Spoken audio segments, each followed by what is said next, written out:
Waalaikumsalam warahmatullahi wabarakatuh, Bu. Apa kabar nih hari ini? Alhamdulillah luar biasa, Bu. Apa kabar? Alhamdulillah sehat walafiat, Allahu Akbar ya. Dan ini adalah pendampingan ke-6 ya Pak ya. Ya, Dan PI 6. untuk pendampingan adalah terakhir kalinya kita Ya. selama PGP angkatan 10 Pak ya. Siap, Bu. Nah untuk pendampingan ke-6 ini memang tidak banyak yang ingin dibahas sebenarnya, semuanya terkait dengan pemetaan gitu ya. Kalau dilihat dari tema ini refleksi perubahan diri dan dampak pendidikan, itu temanya. Kalau fokus pendampingannya yang pertama itu persiapan panen hasil belajar yang nanti loka 7 ya Pak ya. Ya. Kemudian pengumpulan survei umpan balik dan refleksi. Di situ guru penggerak kan melaksanakan survei terhadap kepala sekolah, rekan kerja, dan juga kepada 5 orang siswa ya. Ya, betul. Nah itu hasil surveinya atau umpan balik dari 360 derajat itu akan kita bahas sekarang. Siap, Bu. Nah yang ketiga refleksi perubahan dalam pembelajaran Pak nih. Yang sudah diterapkan selama 6 bulan. Jadi 6 bulan nih yang udah diterapkan, didiskusikan bagaimana dampaknya pada diri Bapak sendiri sebagai guru di sini di SMA Negeri 2 Majalaya dan juga pada diri siswa. Jadi bagaimana dampak yang terjadi. Kemudian yang keempat nanti ada penilaian pemetaan aset diskusi apakah tujuan program yang sudah dilaksanakan itu juga sudah dikomunikasikan gitu ya ke warga sekolah di sini di SMA Negeri 2 Majalaya. Nah Bapak, nama Bapak itu Bapak Ridwan Firdaus Ansori SPD ya, dan adalah guru PJOK yang kali ini ada sebagai guru penggerak, nantinya jadi guru penggerak angkatan 10 ya di Kabupaten Bandung ini. Selama proses PGP ini apa nih proses yang sudah berjalan selama 1 bulan terakhir nih? Proses yang sudah berjalan selama 1 bulan terakhir itu sebetulnya intensitasnya mulai agak turun, Bu ya, karena ya betul, karena mungkin pembelajaran atau perkuliahan hampir sudah selesai sebetulnya, hanya kemarin pada 1 bulan terakhir mungkin menyelesaikan tugas-tugas yang ada di LMS khususnya di modul 3.3. Lalu penyelesaian untuk aksi nyata di modul 2.3 kalau salah Bu ya, mengenai supervisi pendidikan kemarin. Karena kan pasca observasinya sudah dilaksanakan di PI 5 kemarin, nah itu ada tenggat waktu yang harus diselesaikan, maka kemarin selain menyelesaikan aksi nyata di modul 3.3 juga menyelesaikan aksi nyata di modul 2.3 yang supervisi.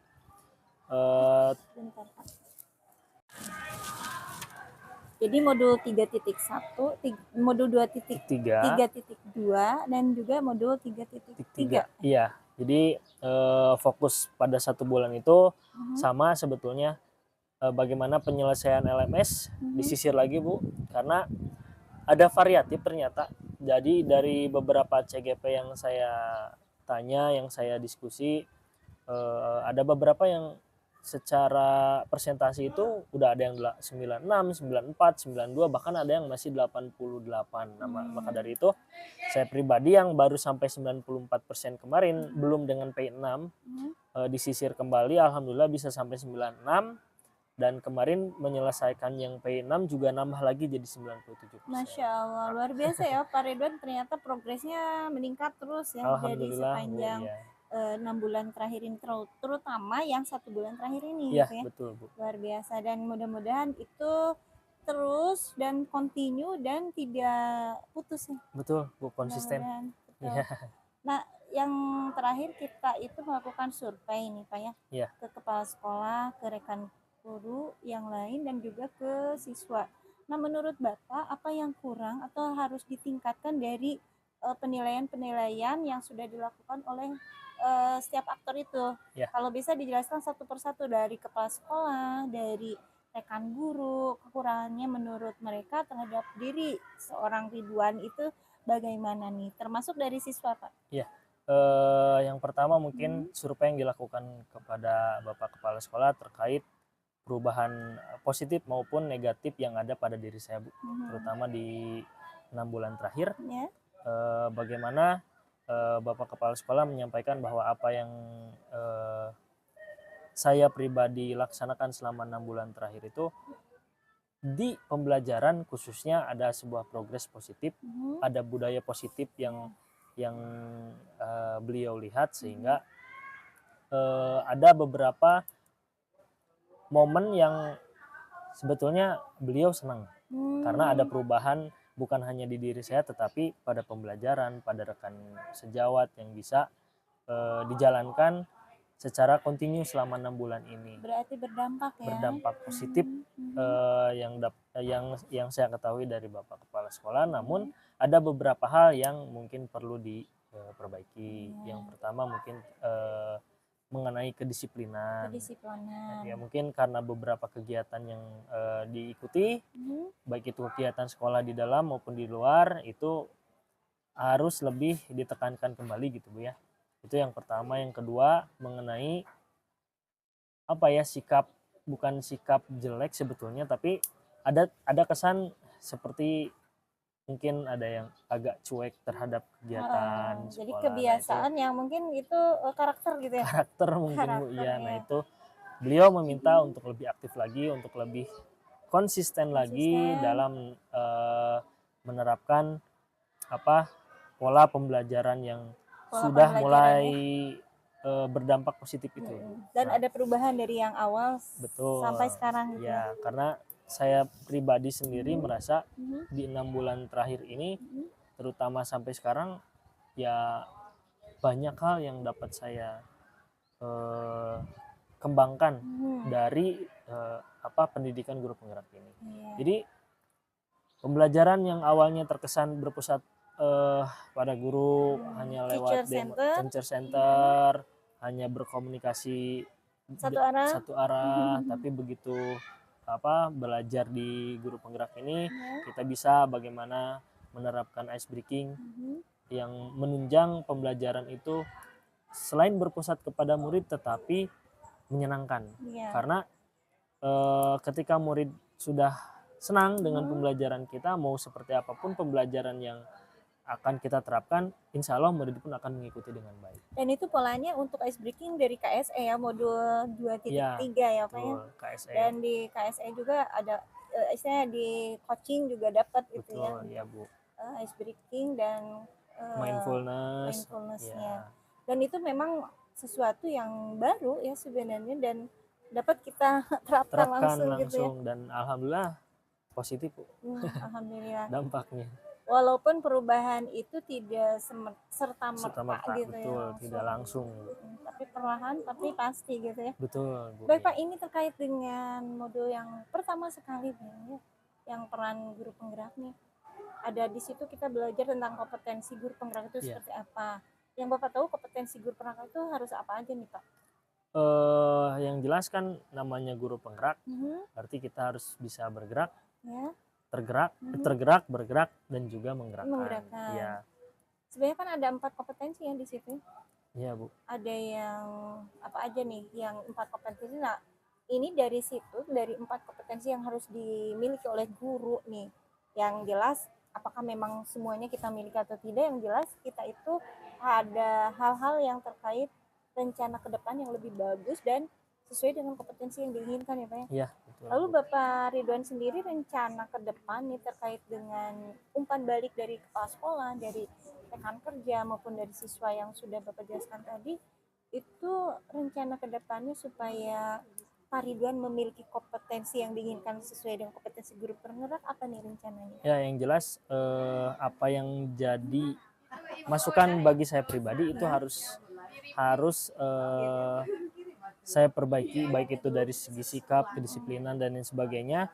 Itu merupakan masukan-masukan yang diberikan oleh kepala sekolah, rekan sejawat maupun oleh siswa, sehingga hal-hal yang terkesan negatif harus kita perbaiki, harus kita rubah menjadi hal yang positif. Sementara hal yang sudah bagus, hal yang sudah positif itu harus kita pertahankan, kalau bisa kita tingkatkan, sehingga budaya positif yang sudah terangkum di sekolah ini bisa berjalan secara konsisten selama mungkin gitu Bu.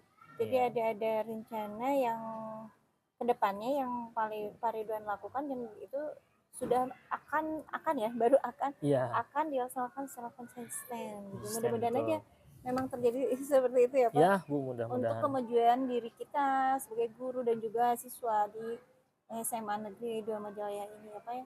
Kemudian aktor yang terlibat nih yang akan Bapak libatkan dari yang akan Bapak rencanakan tadi itu siapa aja nih supaya Bapak itu memiliki kompetensi yang sesuai yang harus dimiliki.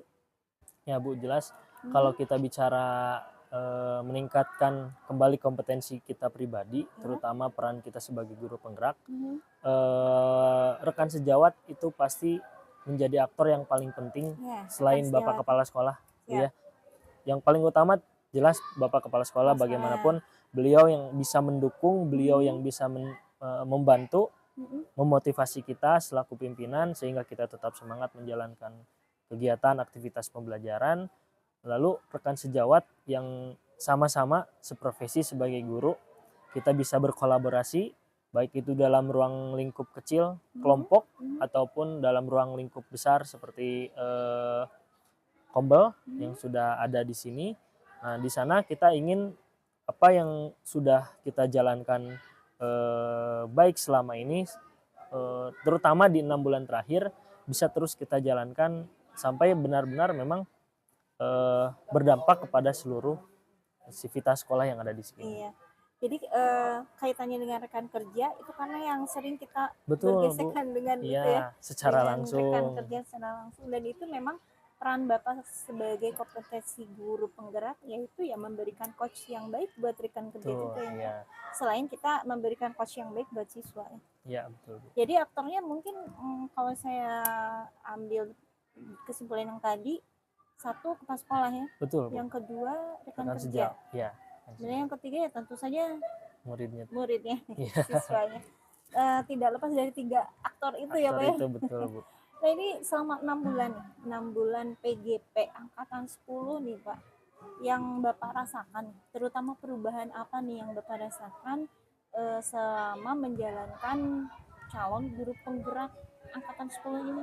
Ya, eh banyak hal positif, Bu, yang Hal saya positif? dapatkan. Mhm, eh Baik itu di sekitar sekolah ini gitu, Bu mhm, ya. Perubahan yang signifikan dalam sebuah pembelajaran mhm, yang tadinya saya tidak tahu menahu tentang pembelajaran diferensiasi, mhm, tentang KSE, saya jadi paham bagaimana pembelajaran harus berpusat pada murid, mhm, sehingga eh, jadi saya pribadi ketika menjalankan pembelajaran, oh berarti benar-benar harus kita setting bagaimana mhm, pembelajaran itu bisa selain menyenangkan mhm, tapi juga bermanfaat untuk mhm, siswa. Tentunya sesuai dengan materi yang kita berikan kepada siswa. Jadi di sekolah seperti itu ketika kita bertemu dengan rekan-rekan yang sesama CGP di Loka, Bu ya, mhm, itu mhm, semakin menguatkan.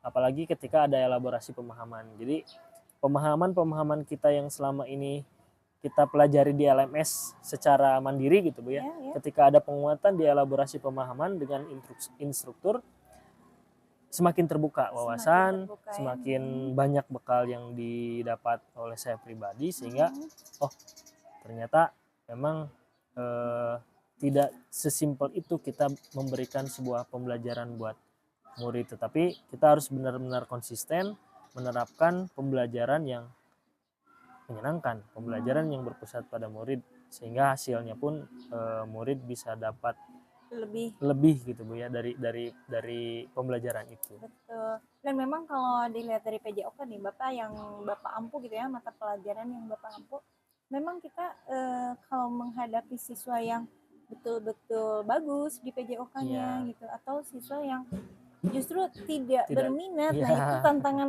buat Bapak betul, ya. Bu. Dan apa yang Bapak lihat gitu, apa ya perubahan terutamanya perubahan pada diri siswa selama 6 bulan selama jadi CGP ini, adakah perubahan-perubahan yang dirasakan oleh diri siswa Ya, yang Bapak lihat gitu? ya, Bu.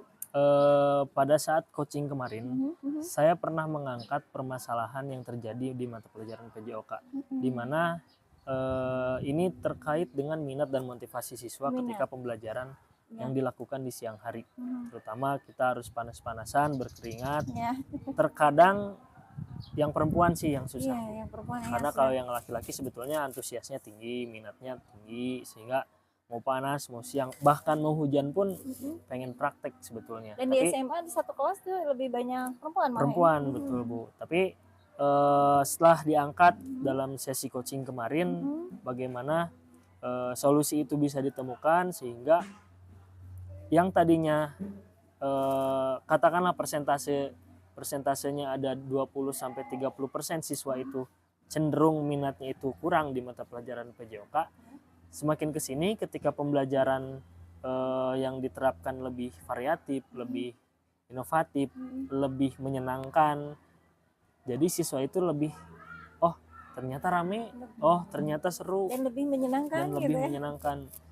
Jadi ketika anak sudah merasa senang Bu, mau panas, mau berkeringat, dia nggak akan lagi banyak mengeluh. Iya, Jadi betul. akhirnya ketika permasalahan itu muncul, ada solusi, diterapkan, alhamdulillah yang tadinya kesannya ada beberapa siswa yang kadang tidak masuk karena males. Alhamdulillah hampir 100% terus siswa datang ke sekolah, siswa datang mengikuti pembelajaran PJOK. Dan itu tidak berlaku untuk hanya kinestetik saja ya. Jadi Betul Bu. anak yang visual oke, ikut bergabung gitu Iya. ya, mengikuti pembelajaran PJOK dengan baik. Tidak ada yang leha-leha duduk di pinggir hanya tidak mau itu untuk ikut PJOK, tapi Iya. semuanya kadang memang untuk pelajaran PJOK ini minatnya jadi tinggi ya. Iya betul, alhamdulillah Bu, minatnya tinggi walaupun profil atau gaya belajar siswanya itu lebih kepada audiovisual, ya visual, tapi ketika kita praktek pembelajaran olahraga mau nggak mau kayak ya kinestetik gitu Kinestetik. ya. Tetapi Tapi yang jelas iya. dari gaya belajar atau profil belajar murid tersebut kita tuangkan dalam sebuah tugas. Jadi kalau siswa yang suka audiovisual dipersilahkan, misalkan dia membuat tugas video pembelajaran. Salah satu materi bola basket, misalkan saya pengen bikin PowerPoint atau PDF, ya dipersilahkan sesuai dengan materi yang sedang dipelajari. Jadi tetap disesuaikan gitu Bu dengan KSE dan juga diferensiasi. Ada perubahannya iya. gitu ya, karena memang menggunakan diferensiasi dan KSE itu dia. Kenapa selama 6 bulan ini Bapak ada yang memuaskan nggak? Apa hal yang menurut Bapak bisa memuaskan diri Bapak nih terkait dengan pembelajarannya? Itu Bu, yang sangat saya senangi itu dan saya puas itu minat siswa itu. Yang jadi mulai tinggi.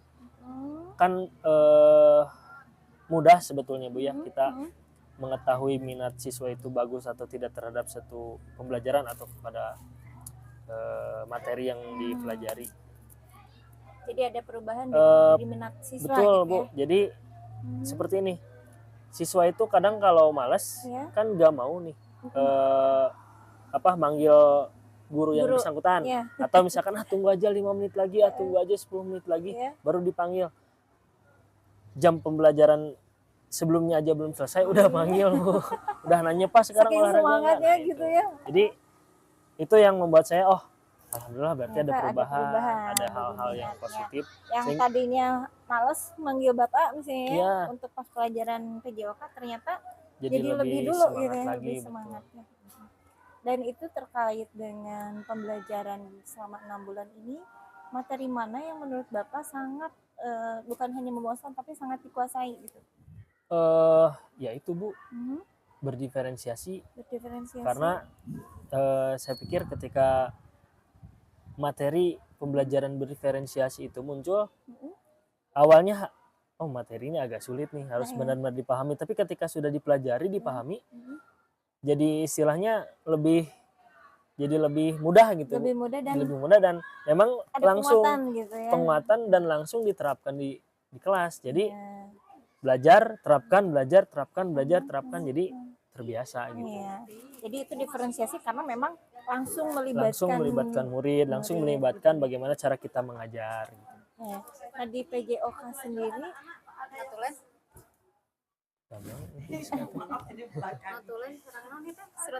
surat undangan, notulen, ya.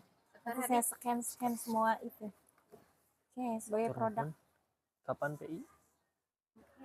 Jumat besok loh. Oh iya besok. Besok ya. Ya besok. Ya, semangat. Apa sih?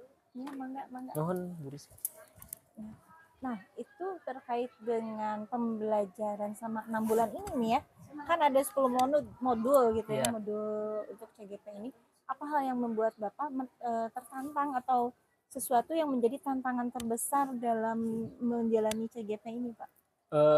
Pemetaan aset Bu. Pemetaan Pemetaan aset. aset itu harus benar-benar kita petakan karena kan ruang lingkupnya bukan hanya yang ada di sekolah ini Bu, Ya, betul. tapi bagaimana lingkungan sekitar yang dapat yang mempunyai azas manfaat untuk sekolah ini.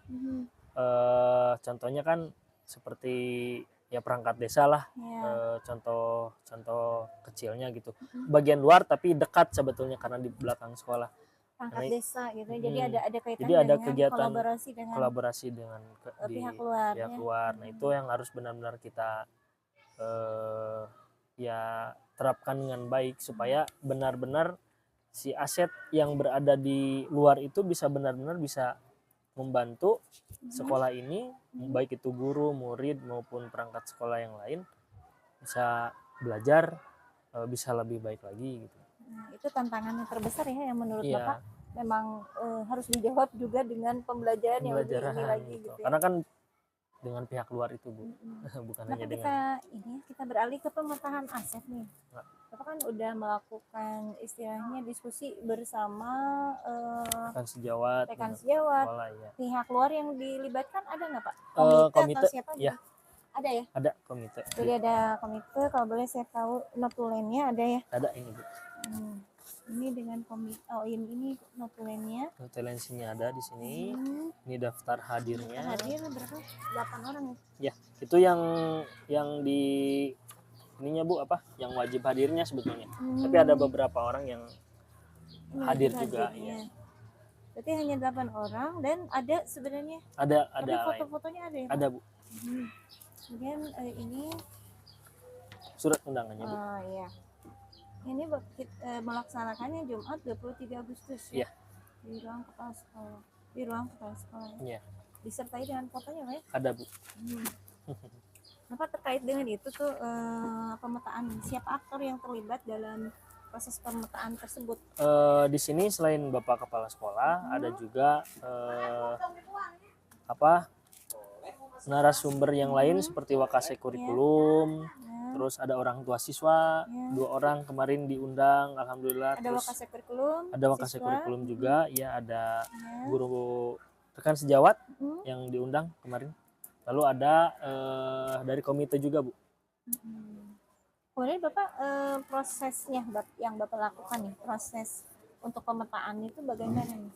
Untuk memetakan sumber daya yang ada di sekolah SMA Negeri 2 Majalaya ini prosesnya seperti apa? Ya, jadi kemarin kita giring dulu Bu bahwa bagaimana pemetaan aset ini akan sangat berdampak positif terhadap lingkungan sekolah.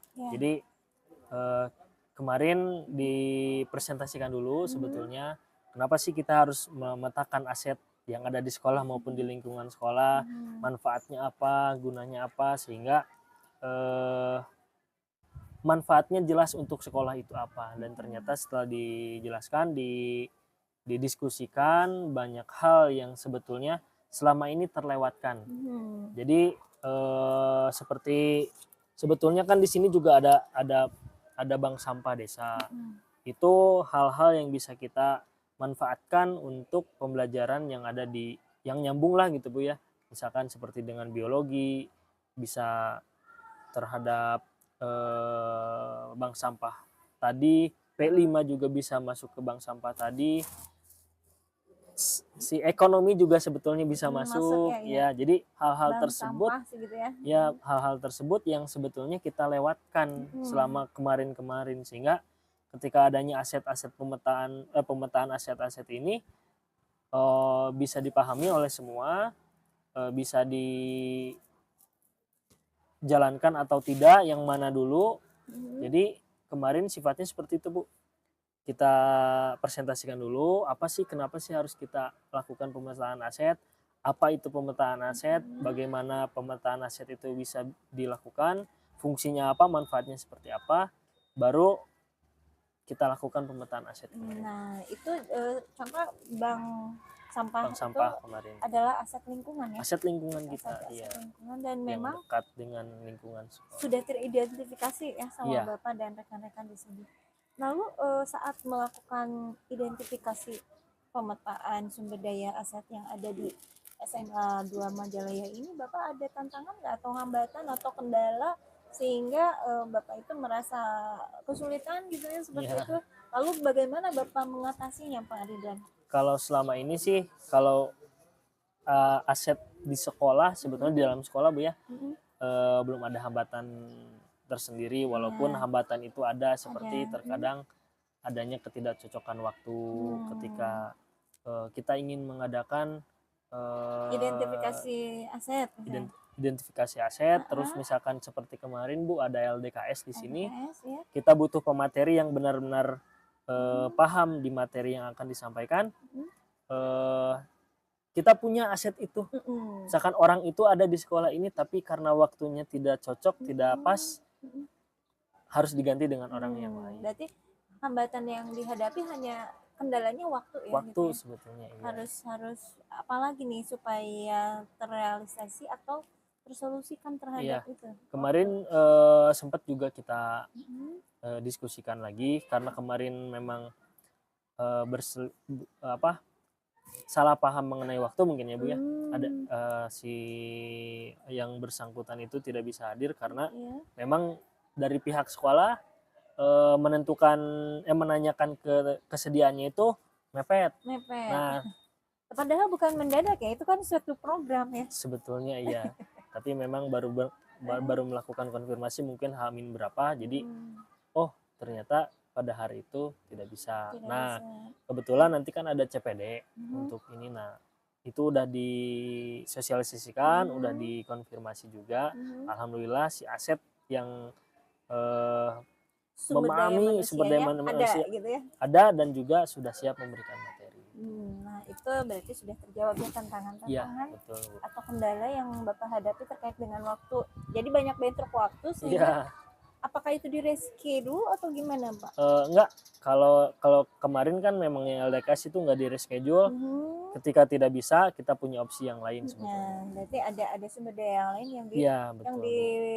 digunakan, dimanfaatkan untuk program tersebut. Walaupun dalam pikiran kita sebetulnya ada orang yang lebih paham di materi itu. Tapi bukan berarti yang kemarin mengisi materi tidak bagus. Bagus sebetulnya, tapi cuma lebih pas yang itu pengalamannya lebih jauh, lebih banyak. Tapi nanti di CPD sebetulnya yang bersangkutan. Tapi setiap kendala akhirnya ada hikmah ya. Ada hikmah, ada solusi. Hikmah, akhirnya ada istilahnya ada pemerataan ke narasumber gitu ya. Betul, Bu, ada juga. Tidak harus selalu Bapak guru atau Ibu guru yang ini, Iya. ternyata bisa Bapak guru atau Ibu guru yang lain ya. Betul, Jadi ada semacam rotasi lah, kebagian semua ini mengalami untuk mengisi narasumber tersebut ya Pak. Iya. Lalu Bapak ini apa yang Bapak Ridwan rasakan ya, perasaan Bapak setelah ternyata Bapak berhasil mengidentifikasi pemetaan aset sumber daya yang ada di SMA Negeri 2 Majalaya ini? Iya. Kalau saya pribadi ya senang Bu, senang sekali. Karena ya itu tadi Bu, yang selama ini saya pikir bukan gak bermanfaat. Yang selama ini saya pikir biasa-biasa gitu saja, sepele gitu. Tapi ketika kita melakukan pemetaan aset, kita dalami aset yang ada bahwa oh ini kita bisa manfaatkan nih, seperti ya ini gitu Bu ya, pojok baca sebetulnya kan bisa digunakan juga untuk pembelajaran yang lebih outing class yang mungkin anak-anak itu bisa lebih fresh, lebih enak belajar di sini. Sumber daya sarana yang bisa dimanfaatkan juga, ya. Dan ini sudah dijalankan oleh beberapa guru, oleh beberapa kelas. Jadi ada aset seperti ini bisa berdampak positif juga untuk pembelajaran. Dan itu memang hal yang istilahnya suatu perasaan yang memuaskan kita gitu ya, betul, menyenangkan. Jadi ada perasaan tersendiri mungkin pada diri Pak Ridwan ya, betul, yang tadinya memang kita hanya sebagai guru biasa, ternyata bisa menjadi Bisa. luar biasa kita jadi guru Iya. penggerak itu memang bergerak, tergerak, menggerakkan gitu ya Pak. Betul, betul. Nah terkait dengan pemetaan aset tersebut Pak, pertimbangan yang Bapak lakukan seperti apa nih? Pertimbangan dalam hal Mengidentifikasi aset gitu, kemudian artinya pertimbangan di sini yang menentukan sumber daya sekolah tuh ini gitu. ya. Ya itu tadi Bu, kita mengklasifikasikan bagaimana aset pemetaan aset yang ada di sekolah ini dan juga di lingkungan sekolah. Yang tadinya contoh aset sumber daya manusia. Yang tadinya saya nggak tahu ternyata di lingkungan kita ini ada tokoh masyarakat yang baik itu di olahraga, di agama gitu Bu ya. Jadi kita tahu setelah dipetakan ternyata SDM-nya tuh ada, sumber dayanya tuh ada. Jadi ketika kita ada kegiatan pembelajaran ataupun yang menyangkut dengan SDM itu, kita udah nggak bingung lagi. Ini ada sini dia ya punya sertifikat, dia punya apa gitu, yang bisa kita gunakan untuk pemateri, sehingga nggak bingung lagi gitu. Jadi pertimbangan itu jadikan sesuatu yang dipastikan ya, tidak Iya, membingungkan betul, lagi. tidak membingungkan lagi untuk kedepannya. Kalau kita lihat dari hasil pemetaan yang Bapak lakukan nih ya, selama Bapak melakukan identifikasi terutama selama rapat ya untuk berkumpul dengan rekan-rekan yang lain terutamanya, itu apakah sama proses yang udah berlangsung ini Bapak ada nggak sumber daya sekolah yang ternyata belum Bapak temukan padahal itu termasuk sumber daya loh gitu misalnya? Ya. Kemarin pada saat diskusi ketika lakukan pemetaan aset, sebetulnya hal-hal ketika melakukan pemetaan aset ya seperti lingkungan ini Bu ya, aset lingkungan seperti ini sebetulnya tidak terfikirkan bahwa ini merupakan aset lingkungan ya, gitu. Ya, ternyata ketika diklasifikasi, diidentifikasi, aset lingkungan itu banyak. Banyak ya. Pojok baca. Taman ini, pojok baca, lapangan bola ada di sana, pesawahan, perkebunan. Ternyata yang itu yang membuat saya berpikir ini adalah aset sebenarnya. Aset sebetulnya gitu ya? buat sekolah bisa dimanfaatkan juga untuk sebuah pembelajaran gitu. Dan ini kan sebenarnya kalau dilihat dari lingkungan luar gitu ya, di luar lingkungan ini memang ada pesawahan gitu ya depan. Ya. Itu bisa dijadikan sarana belajar siswa sebenarnya. Betul Bu, gitu ya. Terutama ya mata pelajaran seperti biologi. Kadang kan saya juga ngajaknya Bu ke belakang jalan-jalan. Di bawah tuh ada sungai sebetulnya. Ada ke sungai? bawah. Cuma airnya mungkin tidak sejernih. Tidak begitu jernih, tapi arusnya juga kecil. Jadi istilahnya kalau dalam pembelajaran olahraga itu kan ada hiking, dibawa ke bawah, ke atas, balik lagi ke sini. Hanya Dan untuk itu sekedar siswa, sekedar mengenalkan lingkungan sekitar supaya anak-anak ya sebetulnya ya lebih enak gitulah belajar di alam gitu Bu. Iya. Tapi tetap masuk dengan materi yang ada di dan itu sumber daya yang baru dan belum ditemukan oleh Bapak tanpa disadari itu merupakan aset, sumber daya atau asetnya. Ini untuk menyamakan persepsi atau mengecek kesepahaman dengan rekan yang lain Ibu. Pak, saya ingin ada wawancara dengan rekan ya, satu orang. Ya. Mungkin kita ganggu sebentar ya, nggak apa-apa. Mungkin kita sambung dengan rekan kita yang lain. Siap, nanti saya coba. Assalamualaikum warahmatullahi wabarakatuh, Pak Yudi. Gimana kabarnya? Maaf diganggu nih Pak ya. Ini terkait dengan pemetaan aset ya, terutama hanya menyamakan persepsi terkait dengan kemarin sudah melaksanakan istilahnya rapat untuk pemetaan aset ini Pak. Menurut Bapak nih bagaimana proses yang Bapak lakukan nih untuk melakukan atau menemukan identifikasi sumber daya yang ada di Semaja 2 ini, SMA 2 Majalaya ini? Untuk melakukan itu ya langkah pertama kita berkoordinasi dulu dengan pimpinan bahwa dibalik mungkin penugasan baik itu dekon maupun aksinya kita, kita komunikasikan dulu dengan kepala sekolah bahwa perihal kita mengidentifikasi sumber daya yang ada di sekolah ini, kita harus melibatkan faktor internal dan eksternal. Ya, setelah dikomunikasikan, kepala sekolah menugaskan ke TU untuk membuatkan undangan. Bapak nggak harewas kala. Jadi gimana Pak? Bagaimana Bapak istilahnya melakukan pemetaan aset ini di SMA Negeri 2 Majalayan, Pak? Ya, langkah pertama kita berkoordinasi dengan kepala sekolah sebagai pimpinan di sekolah ini dan memberi pemahaman dulu apa yang akan kita lakukan ini sebagai dasar di dalam program guru penggerak sendiri, gitu kan. Nah, sebutkan juga pentingnya kita melakukan ini sebagai upaya untuk kita mengetahui sumber daya yang ada per hari ini seperti apa. Setelah dipahami oleh Pak Kepala Sekolah, mungkin langsung ditindaklanjuti Kepala Sekolah kepada stafnya ke TU untuk dibuatkan undangan, baik untuk stakeholder yang ada di internal sekolah maupun yang ada di luar sekolah, diantaranya komite dan orang tua siswa. Nah, setelah itu undangan tersebut kemudian diadakan rapat, cenderung lebih ke diskusi sebetulnya. Jadi baik itu sumber daya yang ada di internal, bahkan yang di luar pun ikut kebahas gitu. Jadi ketika kita memang berdiskusi pada saat itu. Nah, yang pertama memang kita utamakan bagaimana kita mengidentifikasi sumber daya manusianya. Gitu. Karena itu yang utama ya. Yang utama, karena mau ada infrastruktur sebesar dan semegah apapun kalau manusianya nggak ada, gitu kan. Ngapain gitu, Ya, nggak ada sumber daya manusia. Sumber daya manusianya, alhamdulillah data yang ada di kepegawaian kita di tata usaha menunjukkan sangat lengkap, bahkan sampai spesifik ke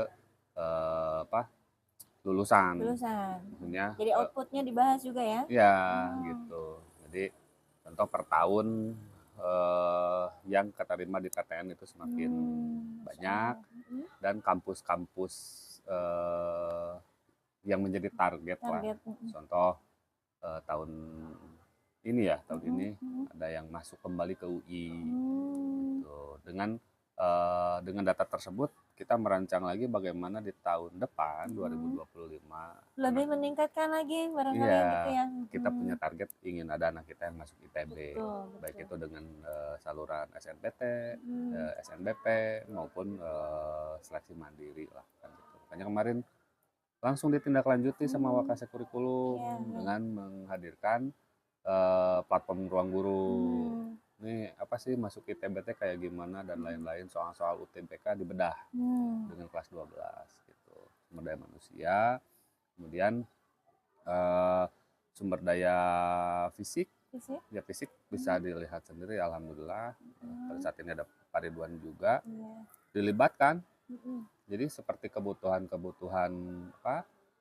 penunjang pembelajaran, khususnya pembelajaran olahraga, dilibatkan di dalam perencanaan bahkan sampai ke eksekusinya. Gitu. Jadi kan yang lebih tahu kualitas bola yang bagus ya guru olahraga kan betul. Gitu. Nah, kemudian sumber daya sosialnya sangat mungkin boleh dikatakan di sekolah kita sangat sering mengadakan kegiatan yang bekerja sama dengan beberapa instansi di luar lah, gitu. Baik itu dalam konteks pemerintahan maupun non pemerintahan. Apalagi jarak yang hanya 200 meter ke kantor desa seringkali dijadikan rujukan di dalam pembelajaran. Untuk P5 dengan tema apa, ternyata ada hubungan anak didik bisa studi tiru bukan studi tiru sih, observasi mungkin ke pemerintahan desa. Terus kemudian yang pernah dimanfaatkan itu ketika P5 dengan tema gaya hidup berkelanjutan. Nah, kebetulan di desa ini ada sebuah tempat pengolahan bank sampah di RW 8 dan RW 10. Ajak anak gitu. Jadi, ada kolaborasi gitu ya ada, dengan pihak desa ya tentunya. Alhamdulillahnya sih temanya nyambung gitu. Pertama tentang pemerintahan. Nah, ya itu kan kita ada obrolan. Ada potensi apa aja di Wangi Sagara nih untuk lingkungan, ada desa berwawasan lingkungan sudah dapat penghargaan dari gubernur. Urusan budaya mungkin hanya Desa Wangi Sagara yang punya gedung budaya kan betul gitu. ya, di situ aja Gitu. Kemudian untuk ekonomi ekonominya. BUMDes Desa Wangi Sagara ini kan menjadi BUMDes terbaik kedua se-Indonesia. Kalau se-Jawa Barat terbaik pertama kan gitu. Karena nilai asetnya bisa sampai 8 sampai 16 miliar gitu kan. Jadi secara sumber daya keseluruhan lah bisa disimpulkan bahwa sekolah kita memang tepat lokasinya menunjang kegiatan proses pembelajaran. Sumber daya alam mungkin dikatakan walaupun sisi sawah, Ya. justru ini adalah sekolah yang diidamkan sekolah-sekolah di kota. Betul ya. Karena mereka harus membuat, kalau tanaman mereka harus artifisial, buatan di dinding, vertical garden, membuat. Itu bahkan di kita malah bisa dijadikan sarana untuk belajar. Belajar, banyak sekali potensinya lah.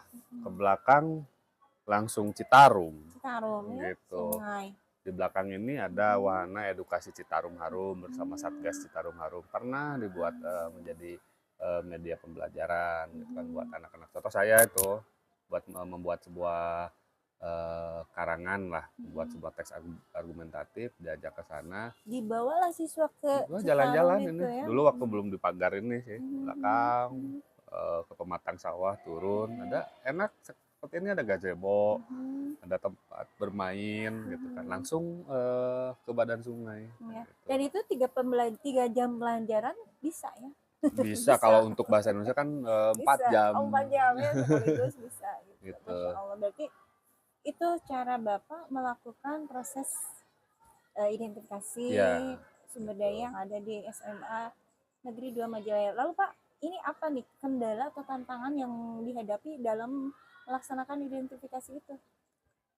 Kalau dari sisi tantangan sih, kalau memang kalau kita konteks identifikasinya, kadang guru-guru menganggap bahwa ini sebagai bahan inventarisir.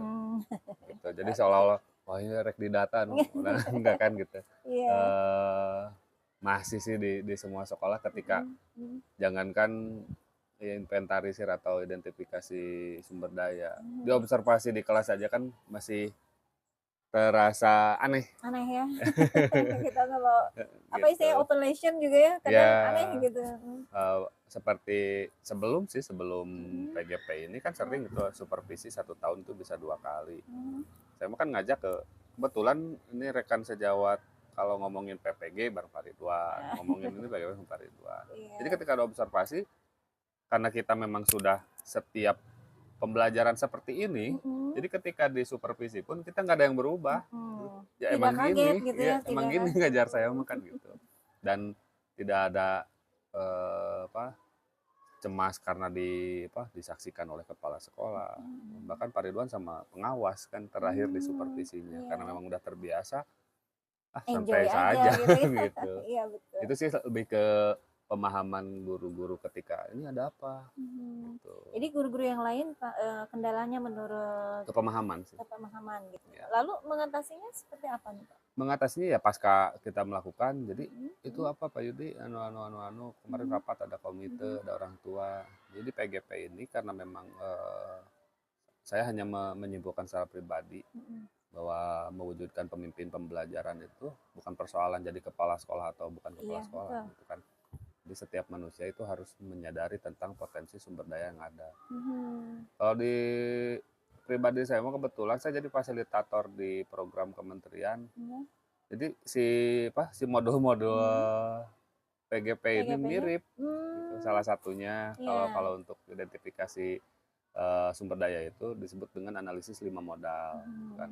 Sumber daya alam, sumber daya manusia, sumber daya sosial, sumber infrastruktur sosial, ya seperti pemerintahan, dan yang kelima baru bicara finansial, kan gitu. Jadi pas ini mirip gitu, dan cara mengatasinya ke guru-guru ya ketika saya bagaimana memberikan menyadartahukanlah kepada masyarakat. Ketika saya nanya punya modal nggak, Pak nggak punya duit, itu terakhir kan gitu.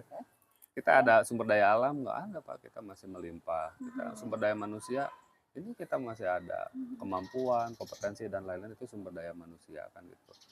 Nah jadi dijelaskan lah ini penting untuk apa. kalau kita merefleksi apa yang sudah dilakukan, penting dilakukan untuk kita membuat target. Target ini ya harus disesuaikan dengan apa, modal kita punya apa nih, kan gitu, dari sumber daya itu.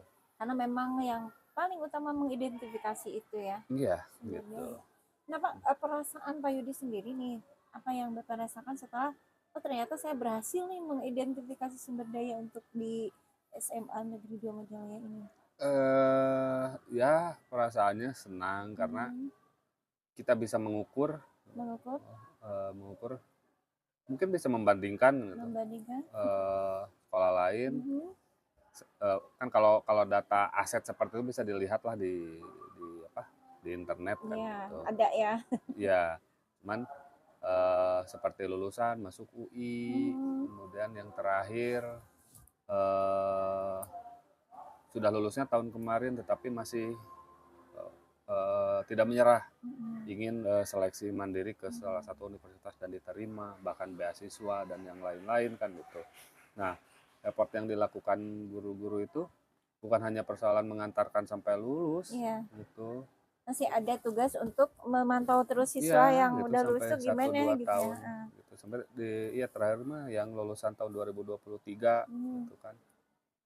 Yang mengabari, Bapak alhamdulillah saya diterima di program studi yang saya inginkan, di kampus yang saya inginkan. Dan itu jelas menyenangkan, membanggakan guru-gurunya sendiri gitu ya. Sangat. Ternyata lulusannya keren, terima di PTN gitu. Ya, gitu. Nah Pak, kalau kita melihat dari identifikasi sumber daya yang ada di sini nih, lalu kita udah nih perasaan udah senang gitu ya setelah berhasil mengidentifikasi. Lalu apa yang Bapak lakukan setelah istilahnya menjadikan oh ini harus begini kalau udah ada sumber daya, apa langkah berikutnya gitu loh?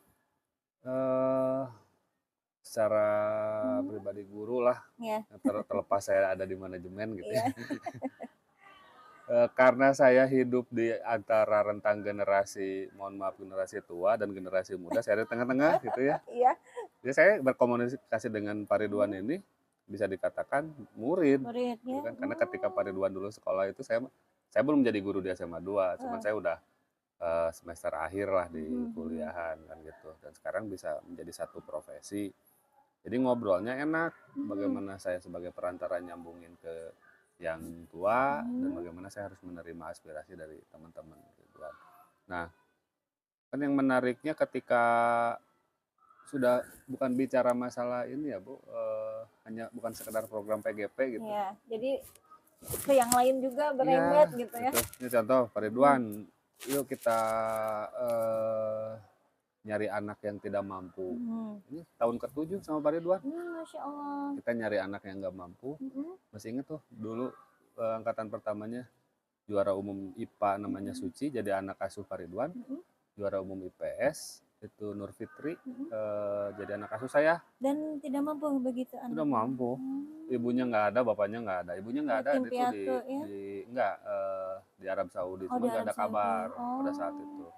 Nur Fitri, rumahnya digusur dan lain-lain kan gitu. Nah, yuk kita jaga kan gitu. Ketemu lu program beasiswa dari Amerika. Yuk jadi nambah, Pak Ridwan jadi punya 10 anak asuh. Saya punya 10 anak asuh, bahkan nambah lagi relawannya. Apa ya? Sensei Winnie, saya yuk bantuin. Sudah 17 mungkin ya, 17 anak. Tahun sekarang ada 17 anak yang memang dapat beasiswa dari Seattle, Amerika. Jadi komunikasinya ketika ngomongin yuk orang naikin sumber daya manusia itu bukan persoalan mikirin fisik gimana-gimana, tetapi banyak hal yang memang tidak diperhatikan. Walaupun pada dasarnya sekolah gratis ya Bu ya, gratis, tapi penunjang lah. Penunjang yang lain ya kadang terakhir lah gitu kan, ada anak yang memang tidak sekolah rutin hari ini ternyata dia harus kerja gitu kan. Jangan salahin dia kerja gitu. Cari cara bagaimana dia tetap bekerja tapi tanpa harus mengganggu sekolah. Kerjanya di weekend lah gitu kan, Sabtu Minggu gitu. Nah, itu terjadi komunikasi dan antara guru satu dengan yang lainnya sudah paham bagaimana kita mengorientasikan peserta didik ini bukan hanya sebagai objek yang akan kita ajar, tetapi libatkan dia sebagai subjek Iya. untuk memilih gitu. Itu aja sih. Tapi kerennya itu ada nama programnya nggak, Pak? Ada Cerdas Ada. Foundation. Cerdas Foundation. Masya Allah. Dan berjalan sudah 7 tahun 7 tahun. Jadi tuh, itu sebelum COVID. COVID. Terinspirasinya dari apa nih? Pribadi saya awalnya saya ketemu sama Anaknya langsung gitu atau gimana? pertamanya kan kita urus cuma berdua, nggak modalin dari pemerintah iya, dari mana iya, kan iya, gitu. betul, Ya betul. urus gitu. Nggak punya sepatu, iuran, beliin sepatu. Awalnya seperti itu Iya, ya. tiba-tiba saya ketemu jaringan teman yang bekerja di Seattle Hmm. dan memang di sana ada apa sih yang sebutnya kelompok pengajian khusus diaspora gitu. Masya Allah. Jadi ada. masyarakat Indonesia yang bekerja di Washington Hmm. ada momen 1 bulan sekali itu pengajian di Masjid Asyifa. Hmm. Nah, tergerak ketika ngobrol, ketika ketemu saya di Indonesia untuk bicara masalah membuat lembaga nirlaba lah, Ini apa? gitu kan, untuk membantu pendidikan di Indonesia.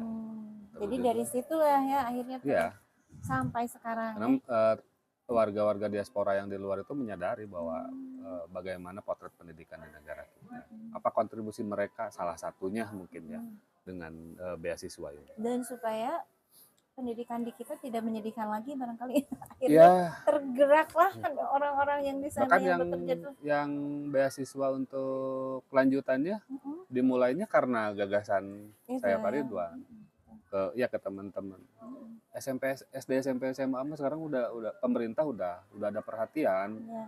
bahwa semakin besar. Yuk pikirin yang lulus ke perguruan tinggi negeri tapi mereka udah kebingungan masalah biaya. Walaupun sekarang perguruan tinggi negeri kan udah ada CIPKA, Iya, ada. bidik misi gitu. Alhamdulillah tahun ini 5 yang dapat beasiswa perguruan tinggi. 3 sekolah sini, bahkan kita ke sekolah luar. SMA Negeri 1 juga ya ada. yang ditangani ya. Kebetulan kenal kemarin juara FLS 2N tingkat nasional, lulus ke UPI, terkendala masalah biaya. Daftarkan, dapat. Satu lagi SMA Negeri 1 Cileunyi, itu di Unpad. Di Unpad di Pangandaran, masalah biaya, ayahnya meninggal, ibunya sakit-sakitan, daftarkan, dapat. Yang 3-nya, anak kita di sini.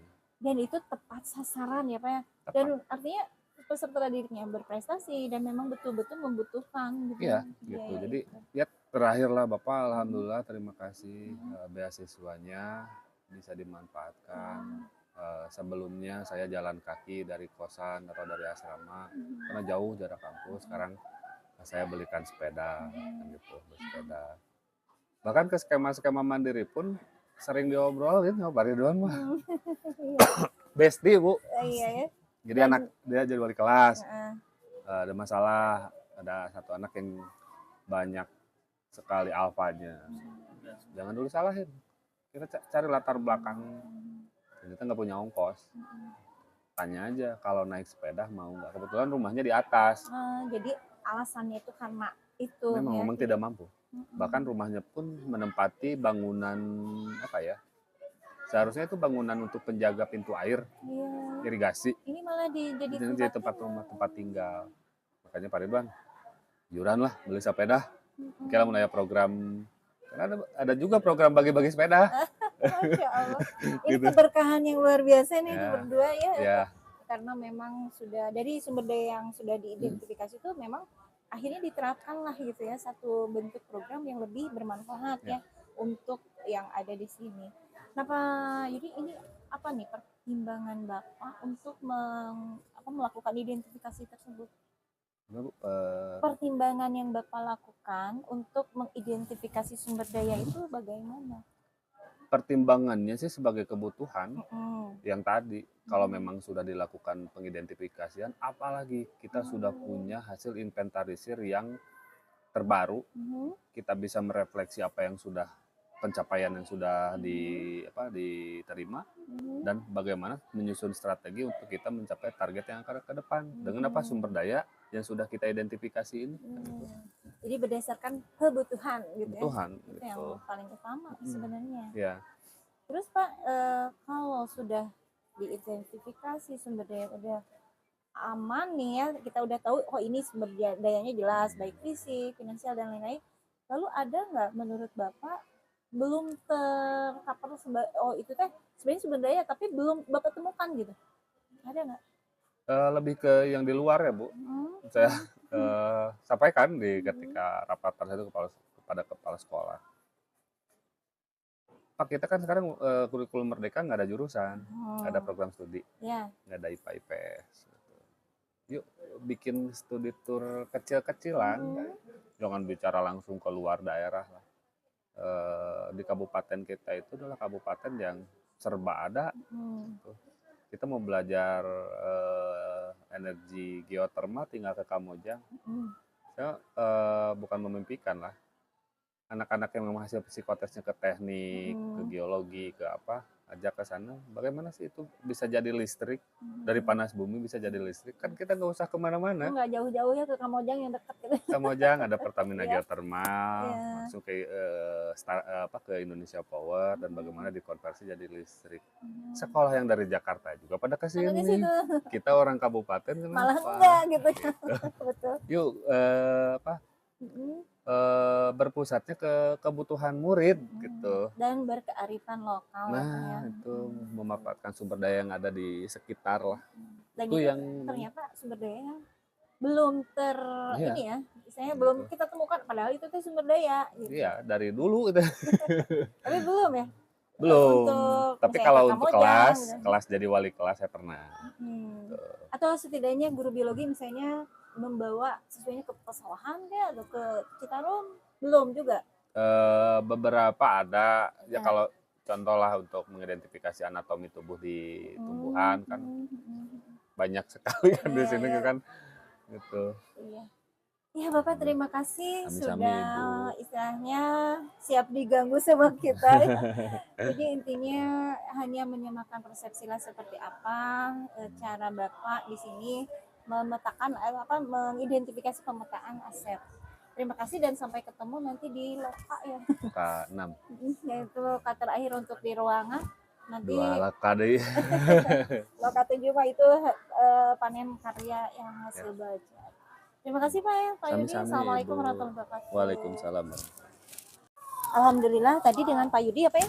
Ya. Nah, sekarang kita akan bahas bagaimana Bapak menyiapkan panen hasil belajar. Iya. Yang pertama nih apa pertimbangan istilahnya ide pertimbangannya ide yang Pak Ridwan punya untuk panen hasil belajar nanti.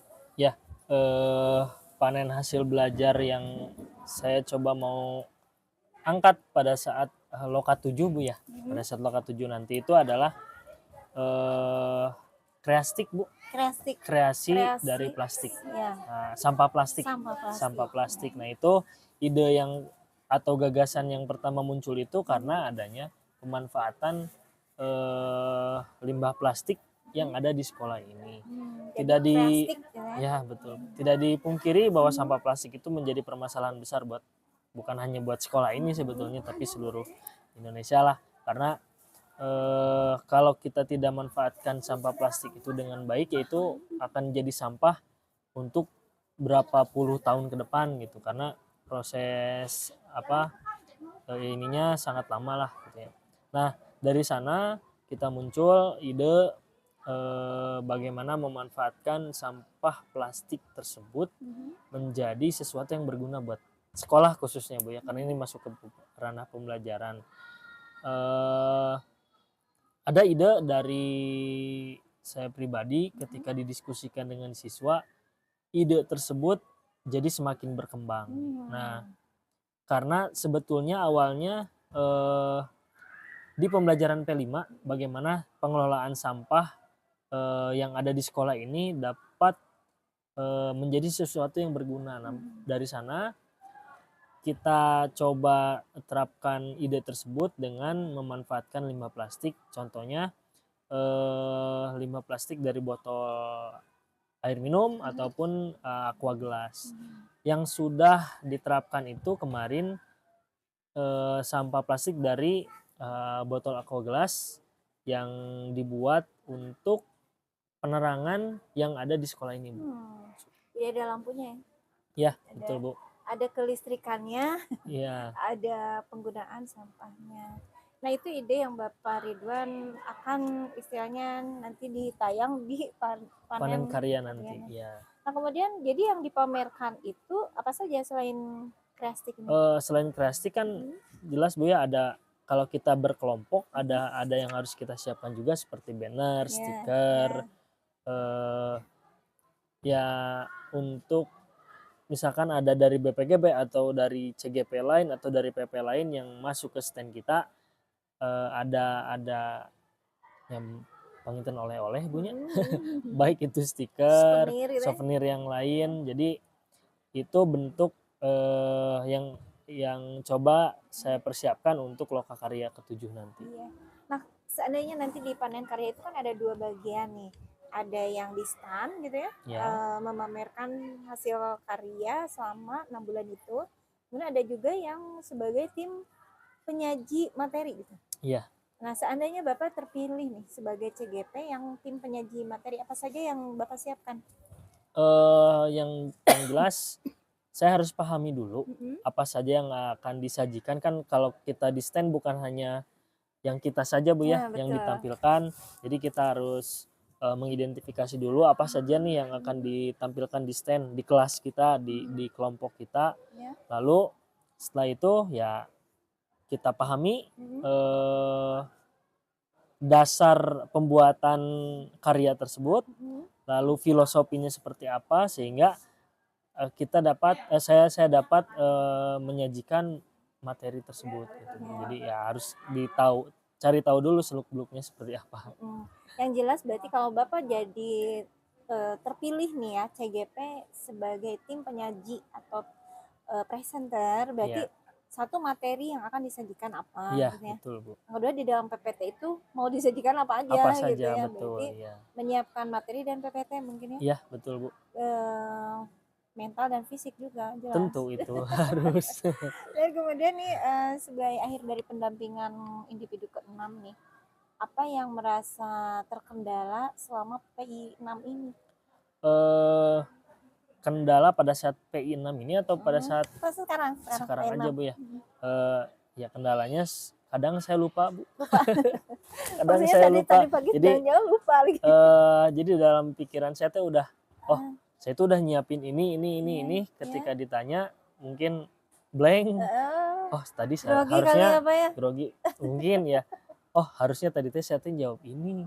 Terus pas tadi ngobrol sama Pak Yudi, ketika Pak Yudi menjelaskan kelewat tadi. Tadi Nah, itu Bu. jadi persepsinya agak nggak sama. Nggak sama, tapi cuman ada hal yang tidak saya sampaikan tadi, betul gitu. iya.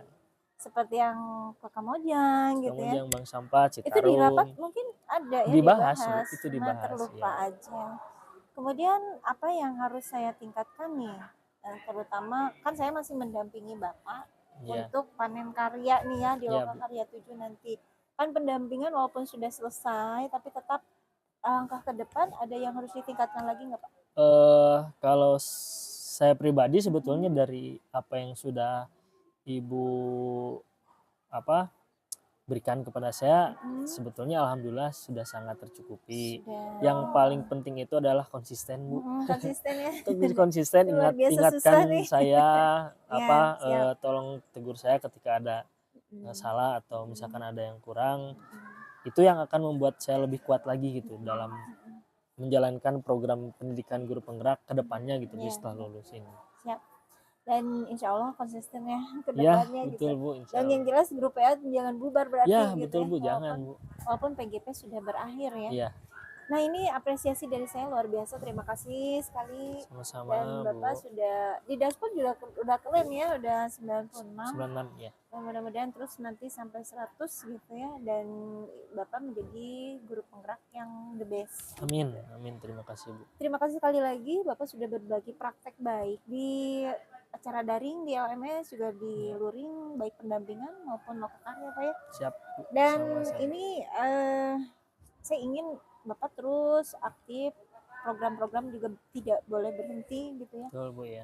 Saya hanya mendukung Bapak dari belakang lah gitu ya. Siap. Karena memang yang namanya pendidikan ya tidak lepas dari kita sebagai pendidik dan juga siswa, kita dorong terus gitu Iya, sampai betul, Bu. bisa punya budaya positif yang bagus, kemudian KSE-nya juga dan terus pembelajaran diferensiasi terus kita jaga Betul.